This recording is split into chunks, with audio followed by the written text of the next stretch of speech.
Olá galera, tudo bem com vocês? TerraVita está no ar, trazendo hoje um passeio pela Gamescom Latam, mostrando um pouco do que rolou por lá.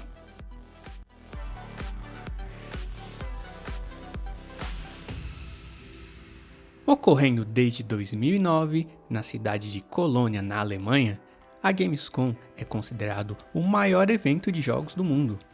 Em 2023, o evento expandiu para a Ásia, tendo uma edição em Singapura. E, continuando essa expansão, o evento chega ao Brasil em 2024, em parceria com o pessoal do Omelete e o Big Festival. Para quem quer conhecer um pouco de como é o Big Festival, dá uma conferida na nossa cobertura da edição de 2023. Link aí na descrição.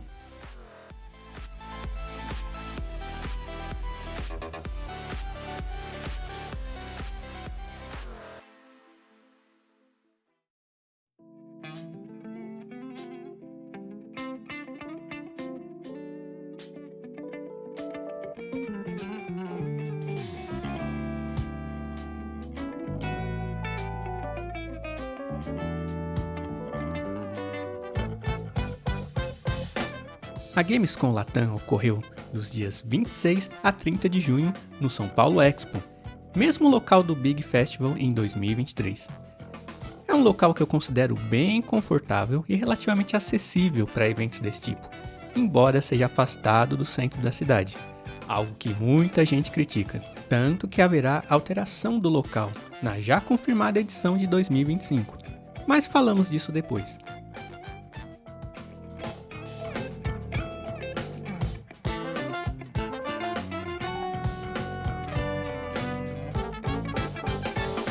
Visitei a Gamescom na sexta-feira e no sábado, passando umas 8 horas a cada dia por lá. Apesar das filas na entrada, foi tudo bem tranquilo. Dava para jogar e ver as coisas com calma, boa parte do tempo, principalmente na sexta.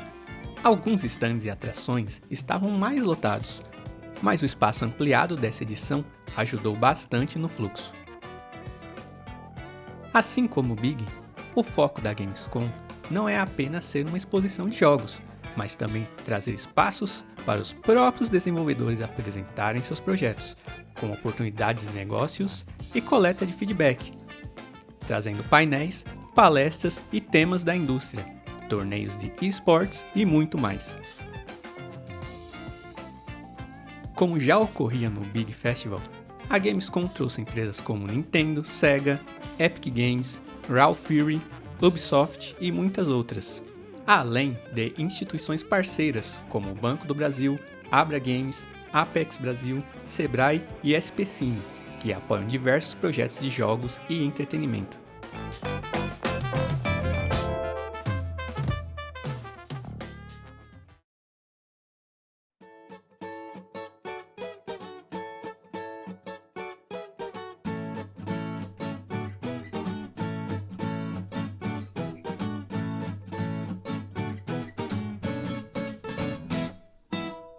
Com um dos maiores stands do evento, a Nintendo trouxe alguns brindes e era possível jogar o recém-lançado remaster de Luigi's Mansion 2, o novíssimo Princess Peach Showtime, tirar uma partida de Mario Kart ou conhecer um pouco de Mario Wonder, bastante gente por lá o tempo inteiro.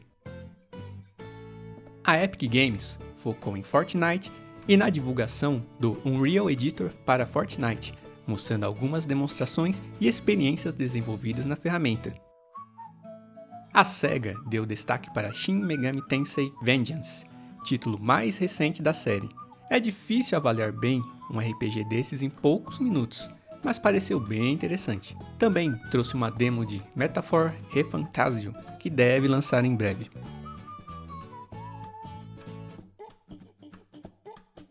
Aproveitando o hype da DLC de Elden Ring, a Bandai Namco trouxe vários stands para o jogo, além de um grande stand para as fotos. Tentei minha sorte na DLC, mas não cheguei muito longe. Realmente preciso praticar mais.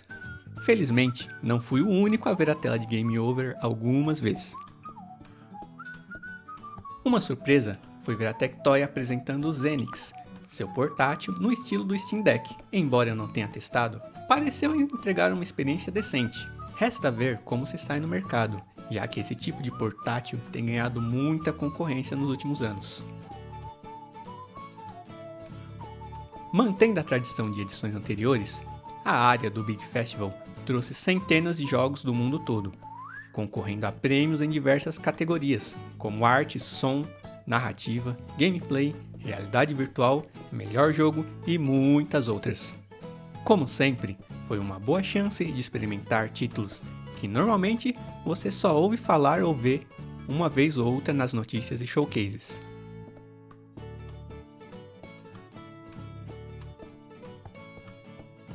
Dentre esses, havia jogos como o recente Harold Halibut, um jogo de aventura totalmente animado à mão, que é ainda mais impressionante vendo pessoalmente. Também o já conhecido, mas ainda assim charmoso Dordogne, além de títulos como Chants of Sennaar, Momodora Moonlit Farewell, Laika Aged True Blood, Banishers Ghosts of New Eden, Thunder Ray, Pocket Bravery e muitos outros. É até difícil escolher quais citar aqui, porém a lista completa, inclusive com algumas demos jogáveis, está disponível no site do evento. Um destaque foi Arranger, a Puzzling Adventure, dos argentinos da Furniture e Metris, que levou o prêmio de melhor jogo da América Latina.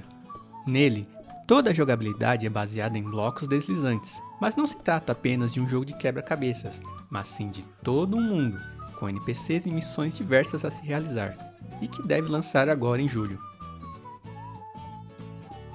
Um ponto negativo é que alguns dos jogos pareciam rodar muito mal. É difícil dizer se foi por conta da configuração dos notebooks, que eram a maioria dos dispositivos usados, ou se os próprios jogos tinham problemas de desempenho, mas certamente tornou a experiência um pouco menos agradável.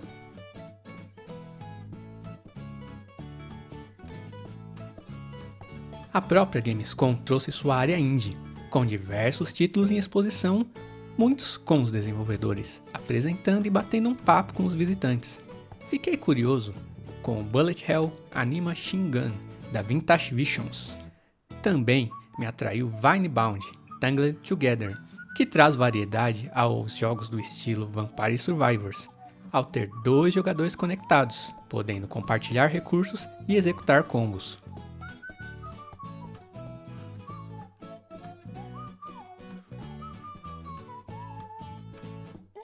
Ainda nessa pegada indie, a área do Panorama Brasil trouxe diversos títulos de desenvolvedores nacionais.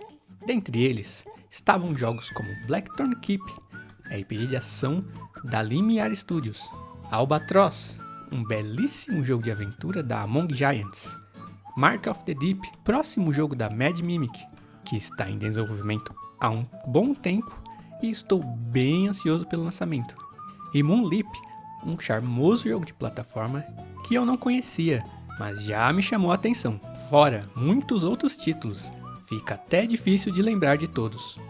Continuando pelo evento, havia muito mais coisas para se ver e jogar. Aqui vão algumas menções de outras coisas que vimos por lá. Pude conferir o remake de System Shock, que, segundo reviews, é uma excelente adaptação do original. Também um pouco de Dungeons of Hinterberg, um jogo de exploração e combate que me deixou bem curioso. A Atari trouxe Neo Sprint, seu jogo de corrida no estilo isométrico, e Yars Rising, jogo de exploração e aventura, enquanto a Warner focou em Mortal Kombat 1, Multiversus e Hogwarts Legacy. Outros títulos por lá eram o adorável Little Kid Big City, o hit indie Balatro, o intrigante Cryptmaster da Copara Games e muitos outros.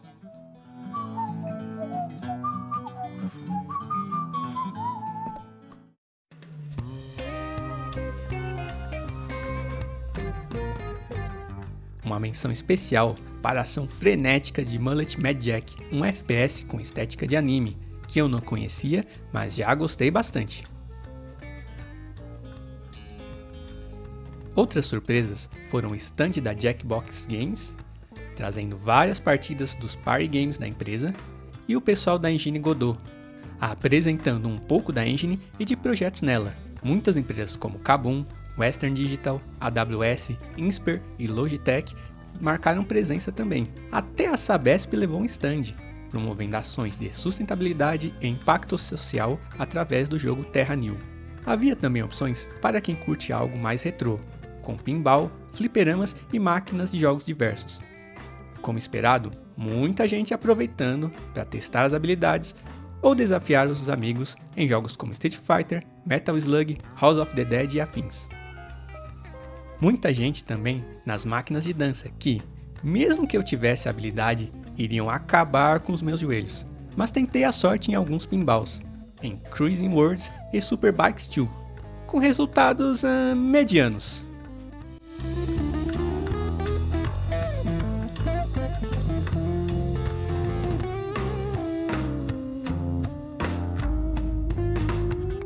Uma boa surpresa foi a presença do pessoal do Diversão Offline, que trouxeram toda uma área dedicada a jogos de tabuleiro. Nós visitamos o Diversão Offline no começo de junho, e você pode ver um pouco de como foi esse evento no vídeo linkado. Bacana também ter novamente a participação do pessoal da Able Gamers, um dos pontos mais positivos do evento, algo que já ocorre há algumas edições.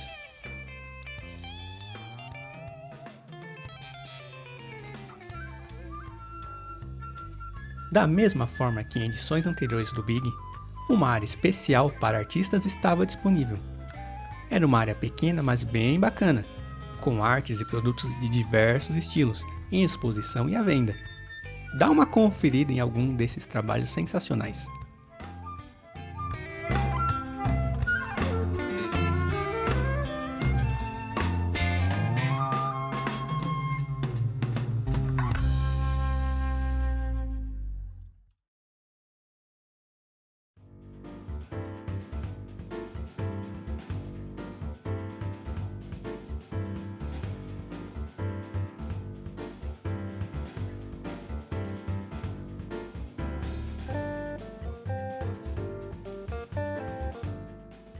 Voltaram também as palestras nos palcos do evento, trazendo dezenas de horas de conteúdos sobre os mais diversos temas da indústria, como game design, arte, engines, som, marketing, esportes, cosplay e muito mais. Como em edições anteriores, boa parte do conteúdo está disponível nos canais do evento para quem quiser conferir. Falando em cosplays, teve aquela galera trazendo diversos personagens de jogos, animes e outras produções. Obviamente, não foi algo na mesma escala de um evento dedicado, mas mesmo assim, bastante gente por lá mostrando seu talento, tanto no figurino quanto na atuação. Havia até mesmo um lounge patrocinado pela Essence Cosmetics. Já a Arena eSports trouxe a Copa Latam de Brawl Stars, além de outras competições e desafios em jogos como Multiversus e Elden Ring, acompanhados por influenciadores e outros criadores de conteúdo. Não acompanhem essas competições, mas a área estava bem movimentada o tempo todo. Falando em criadores de conteúdo, o evento trouxe também os tradicionais espaços e oportunidades de meet and greet com personalidades do meio, Twitch, YouTube e afins. Inclusive, a abertura do evento foi feita pelo Thiago Leifert no dia 26.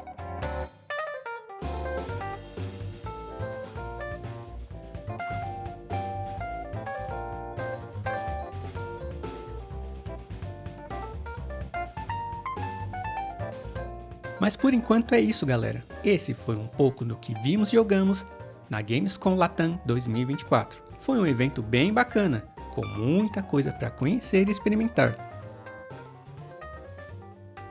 Certamente ficou faltando comentar várias coisas que vimos por lá. Se você esteve na Gamescom, comenta aí o que mais gostou. Se não pôde ir, dá uma conferida no site do evento para ver ainda mais do que rolou. E quem sabe nos encontramos por lá no ano que vem. Como comentei no início, a edição de 2025 já está confirmada. A Gamescom Latam do próximo ano será no Anhembi, no final de abril e começo de maio.